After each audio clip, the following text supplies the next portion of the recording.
Sælir og blessaðir ágætu hlustendur Lindarinnar. Það Hafsteinn Gautur sem talar og við erum ennþá að halda okkar yfirreiði yfir flokkana og fá fulltrúa frá hinum ýmsu stjórnmálaflokkum sem bjóða fram í þessum alþingiskosningum í viðtal til okkar og hingað er komin hún Ásta Schram.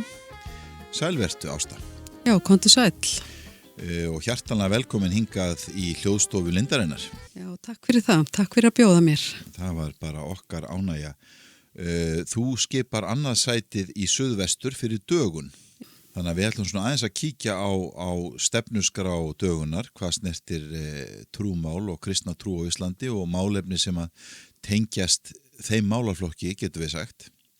Og segðu mér aðeins svona í byrjun, dögun var stofnaður hvenær var þessi flokkur stofnaður?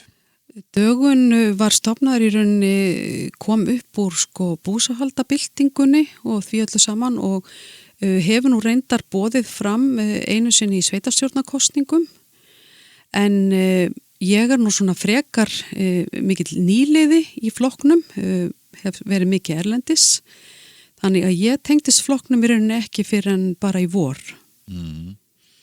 Þannig að flokkurinn er orðin 8 ára gamall eða eitthvað svo? Líklega, já.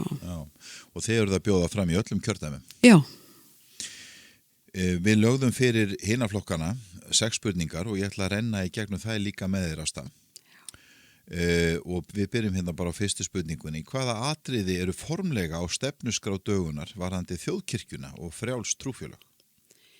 Á stefnuskráni okkar er í rauninni ekkert minnst á kirkju eða trúmál en við erum náttúrulega flokkur sem að styður lýðræði og jafnrétti þannig að við styðjum það að hver fái að hafa sína trú, að það sé trúfrelsi og viljum náttúrulega fara eftir stjórnarskráin okkar þar sem að kemur jú fram að hver sem vilji geti haft sína trú og gengið í sitt trúfélag svo framalega sem að það sem sagt sé ekki á móti góðum gildum og ekkert einkennilegt þar í gangi. Hver er afstaða döguna til tengsla ríkis og kirkju? Við höfum í rauninni ekki sem sagt sett fram neina stefnu í því máli. Fólkið í flokknum hefur svona ýmsar skoðanir á því hvort sé betra að kirkjan sé sem sagt þjóðkirkja eða sé sér. Ég persónlega hef svona frekar kannski aðhylstað að við séum áfram þjóðkirkja. Mér finnst þjóðkirkjan okkar vera svo stór partur af menningunni okkar. En hins vegar eru líka rök fyrir því að hún ætti að vera sér og ég skil þau rök líka. Þannig að við höfum ekki viljað taka neina afstöðu. Við erum sem sagt flokkur sem að styður það að þjóðinni sé gefið val í mjög mörgu og þar með þessu að það geti farið fram þjóðaratkvæðagreiðsla þessi mál eins og margt annað og þjóðin þarf náttúrulega þá að kynna sér kosti og galla hvors sig og gera sér grein fyrir hvaða hlutverki kirkjan hefur þjónað sem þjóðkirkja og þá hvert svo þjónusta færi og hvernig þá skipulaginu yrði háttað ef hún yrði það ekki áfram. Þetta er eitthvað sem að kemur í rauninni kannski ekkit endilega trúni við. Það eru trúaðir sumir vilja hafa áfram þjóðkirkju og aðrir vilja að hún verði bara frjáls. Teljið þið ástæðu til að fjalla trú eða trúmál í stjórnarskrá Íslands, farið svo að henni verið breytt og ef svo er, að hvaða leyti? Ég held að okkur finnist flestum eðlilegt að það sem að er í stjórnarskráni núna trúmál að það fái að standa. Þar kemur hreinlega bara fram að það sé trúfrelsi og þar er náttúrulega greinin líka að það sé þjóðkirkja.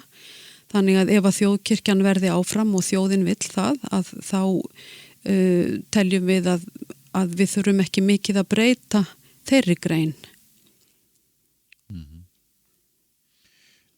Sumir telja gildismat kristinna trúar hornsteinin í íslensku þjóðfélagi.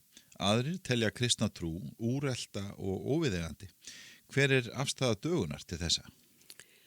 Ég persónlega tel að kirkjan sé hornsteinn okkar samfélags, að trúin sé mikilvæg og þau góðu gildi sem að við höfum lært í gegnum trúna.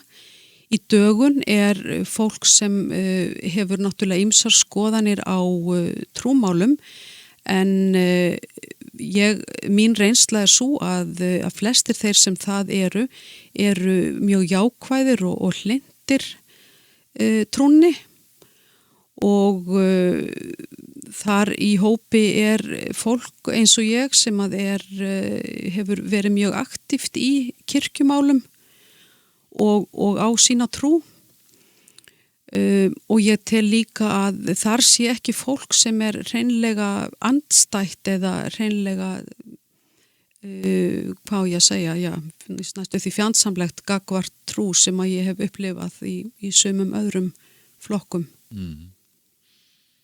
Og hversu mikið telur dögun að stjórnmálin eigi að fjalla trúmál svona almennt? Sko ég held að við í dögun teljum nú að kannski trúin sé ekki endilega eitt af aðalatriðunum hjá okkur stjórnmálunum. Það mjög margt sem að þarf að taka á efnahagsstefnan og húsnæðismálin og mörg mál sem að náttúrulega skipta mjög miklu máli í okkar samfélagi, málefni öryrkja og aldraðra og annað því líkt. Hins vegar ef að stjórnmálamaðurinn trúaður að þá hlýtur hans framkoma öll sem sagt að litast af því og mótast af því þannig að því leitinu til að þar kemur trúin sterkt inn í stjórnmál. Teljið þið að kristnar kirkjur, líknarfélög eða hjálparsamtök hafi haft áhrif á Íslands samfélag og ef svo að hvaða leiti? Já, svo sannarlega myndi ég segja. Ég hef nú bara þá reynslu að því ég þekki þetta nú svona af því að vera þáttakandi í kirkjunum í samfélaginu að þá hafa þær bæði þjóðkirkjan og trúarfélög önnur átt mjög stóran þátt í að aðstoða fólk til dæmis í sambandi við sálusorgun og við missi, til dæmis þeir hafa mist einhvern nákominn ættingja, eins bara í sambandi við áfengisvandamál og fíkniefnavandamál. Ég veit að kirkjan hefur veitt mjög mikla og góða þjónustu. Eins í barnastarfi að þar kirkjan mjög sterk og hefur ekki síst tekið vel á móti börnum sem að eiga erfitt og geta kannski illa fótað sig innan önnur börn. Að þar veit ég að kirkjan hefur komið vel inn í fátækrastarf. Sem sagt, ég tel að kirkjan og það kirkjustarf sem hefur verið unnið hafi verið mjög gagnlegt og gert margt gott í samfélaginu okkar. Myndirðu segja að væri margir trúaðir innan vébandadögunar? Ég myndi segja það, sko. Það fólk sem ég þekki þar, það náttúrulega ekki alltaf verið að tala trú. Trú ennþá mikið feimnismál í samfélaginu okkar. En þeir sem ég þekki eru margir. Þar margt fólk sem tekur þátt í kirkjulegu starfi. Ég þekki auðvitað ekki alla það vel að ég geti sagt til hvort það meiri hluti eða minni hluti en ég veit þar marga sem eru trúaðir eða minnstakosti jákvæðir gagnvart kristinni trú. Frábært. Takk fyrir þetta, Ásta. Gott að fá þessi skýru og greina góðu svör. Og ég vil bara þakka kærlega fyrir að líta hérna við hjá okkur á Lindinni. Eitthvað sem þú vilt bæta svona við að lokum?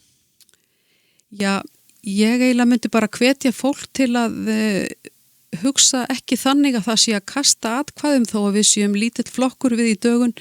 Ég trúi að við stöndum fyrir góðum málefnum og einhvernar orðin okkar, eða miskusti mín, eru dropinn hólar steinin og ég held að með því að berjast áfram fyrir góðum málefnunum í okkar samfélagi að þá munum við ná árangri. Þannig að öll atkvæði skipta máli. Gott mál. Takk fyrir þetta. Ég ætla að fá að þakka þið bara fyrir og líta við hjá okkur og ég óskaði góðs gengis í því sem að þú ert að gera og bið Guðum að styrkja þig og efla á allan hátt í sérstaklega núna næstu dögum fram að kosningum og að viska Guðs megi flæða innan dögunar því að við vitum að allt það góða sem að við getum gert, allar ákvarðanir eru best teknar í samráði við almáttugan Guð. Ég veit þú ert sammála mér með það. Sammálaði með það, já. Þannig að þakka kærlega fyrir. Takk kærlega fyrir mig.